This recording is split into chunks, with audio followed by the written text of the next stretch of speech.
Culture, मुझे उनके events और कल्चर बहुत अट्रैक्ट।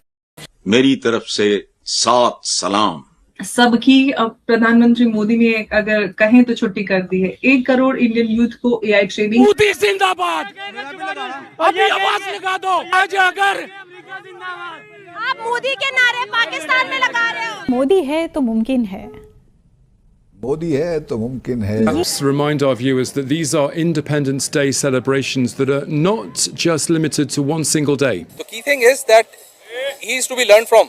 अगर हम अनबाइस्ड होकर सोचें तो एक मिसाल के तौर पर हम उनको इस्तेमाल कर सकते हैं। नरेंद्र मोदी पाकिस्तान आए अपना पॉलिटिकल कैरियर दांव पे लगा के, लेकिन हमने जवाब दिया उनको पठानकोट की सूरत में। वो हिंदी है लेकिन हमारे से ईमान मजबूत है, हमारे मुसलमान है, हम लोगों का माँ भी चोर है।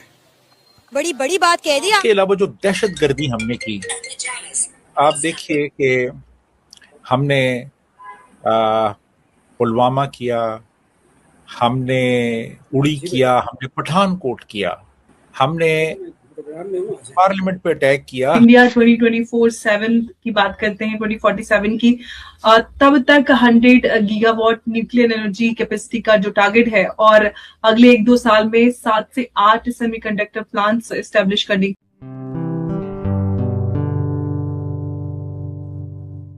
प्रधानमंत्री मोदी ने अगर कहें तो छुट्टी कर दी है। 1 करोड़ इंडियन यूथ को एआई ट्रेनिंग। क्योंकि मैं उससे पहले कि मैं जो अपडेट्स है, हालांकि आप सबको ज्यादातर पता ही होंगे और ये खबरें आ रही थी, इनसाइड रिपोर्ट्स थी कि जो बीजेपी है वो जेनजी को लेकर कोई जबरदस्त एक स्ट्रेटेजी बना रही है। और जो प्रधानमंत्री मोदी ने अब लाल किले के प्राचीर से जो अनाउंसमेंट किया, उसमें 1 करोड़ इंडियन यूथ को एआई ट्रेनिंग, कॉम्पिटिटिव एग्जाम जो एस्पायरेंट्स हैं उनके लिए फ्री ऑनलाइन कोचिंग और चिल्ड्रन के लिए nation wide sport talent Hunt.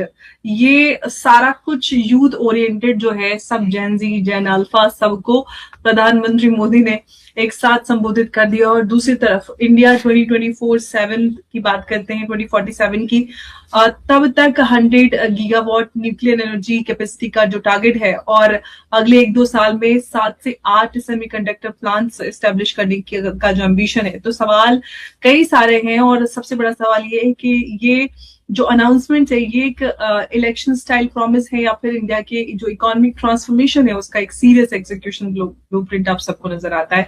तो इसको थोड़ा सा समझेंगे और उमेश जी भी हमारे साथ है इस चर्चा में, उनसे भी बात करेंगे। सबसे इम्पोर्टेंट जो आजकल का मुद्दा बना हुआ है युवाओं की, उस पर बात करेंगे। उमेश जी, स्वागत है आपका।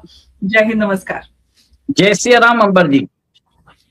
जय श्री राम उमेश जी। उमेश जी, प्रधानमंत्री मोदी ने सबसे जो धारदार बात की है, जो वार किया है एक हथियार से, कई सारे वार प्रधानमंत्री मोदी ने किए हैं। एक तो वो जो सीजेपी, पूरा विपक्ष, जेनजी आंदोलन और कोचिंग माफिया, सबको उन्होंने ध्वस्त कर दिया अपने इस अनाउंसमेंट से। कैसे देख रहे हैं आप इसको? देखिए अंबर जी, सबसे पहले मैं बताना चाहता हूं कि पिछले 5 साल के अंदर 3 बार नीट के पेपर लीक हुए हैं। 22 लाख बच्चे एग्जामिनेशन देते हैं। देश के अंदर जो कोचिंग माफिया है उसकी वैल्यूएशन है 58,000 करोड़। ये आज की वैल्यूएशन है और बताया जाता है कि बाय 2030 ये 1,30,000 करोड़ की हो जाएगी, मतलब इधर से डबल हो जाएगी। और आप ये देखिए, देश के अंदर ये एजुकेशनल माफिया देश के फ्यूचर के साथ काम कर रहा है, मतलब देश के फ्यूचर के साथ एक तरह से प्रॉब्लम क्रिएट कर रहा है, इनकी करियर के साथ खेल रहा है। और सबसे बड़ी बात आप ये देखिए जैसे कोटा है, राजेंद्र नगर है और जितने भी कोचिंग सेंटर्स है ये फल फूल रहे हैं। ये फल फूल क्यों रहे हैं मेरे को ये समझ में नहीं आता।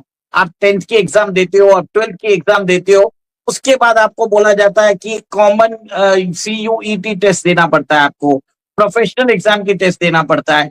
इतने सारे टेस्ट आप इतना कर देते हो कि लोगों को कोचिंग के लिए तैयारी करनी पड़ती है 6th स्टैंडर्ड से। मैं चेन्नई में हूँ, यहाँ पर जो माँ बाप है ये JEE और NEET की ट्रेनिंग 6th स्टैंडर्ड से चालू कर देते हैं।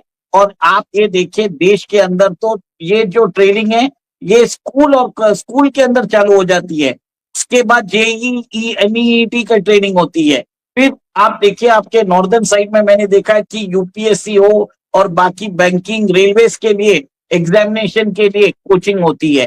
प्रोफेशनल एग्जाम जैसे देखिए CAO, CLATO और GATE हो, उनके लिए ट्रेनिंग के लिए हो जाता है।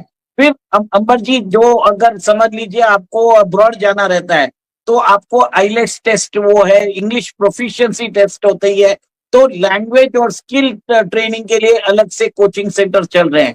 उसके बाद फिर 65 में हमने ऑपरेशन जिब्राल्टर किया और उसके बाद ऑपरेशन ग्रैंड स्लैम किया, हमने शुरू किया ये।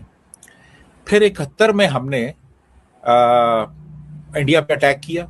4 और 5 दिसंबर की दरमियानी रात को हमारे 50 जहाज़ों ने 11 नॉर्दर्न इंडिया की एयरफील्ड्स पे अटैक किया। ये 71 में हुआ। और फिर उसके बाद हमने कारगिल किया, कारगिल से फिर हम भागे। और ये तो रेगुलर हमारी फौज इन्वॉल्व थी इसमें। उसके अलावा जो दहशतगर्दी हमने की, आप देखिए कि हमने पुलवामा किया, हमने उड़ी किया, हमने पठानकोट किया, हमने पार्लियामेंट पे अटैक किया, हमने बॉम्बे में जो 26 नवंबर को अटैक्स हुए उसमें हम इन्वॉल्व थे। अजमल कसाब पाकिस्तानी था, वो उसमें इन्वॉल्व था।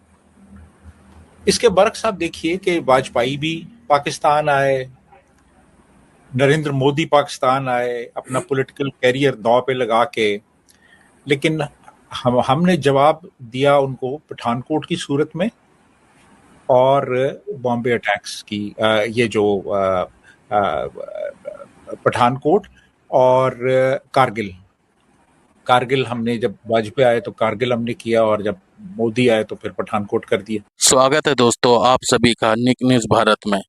दोस्तों ये था पाकिस्तानी मीडिया का रिएक्शन। ऐसे ही लेटेस्ट रिएक्शन देखने के लिए, लेटेस्ट वीडियो देखने के लिए निक न्यूज़ भारत को सब्सक्राइब कीजिए, लाइक कीजिए, शेयर कीजिए और कमेंट में ज़रूर बताइए कि आपको वीडियो कैसी लगी है। तो दोस्तों आपसे एक और नई वीडियो में मुलाकात होगी। तब तक के लिए जय हिंद, जय भारत।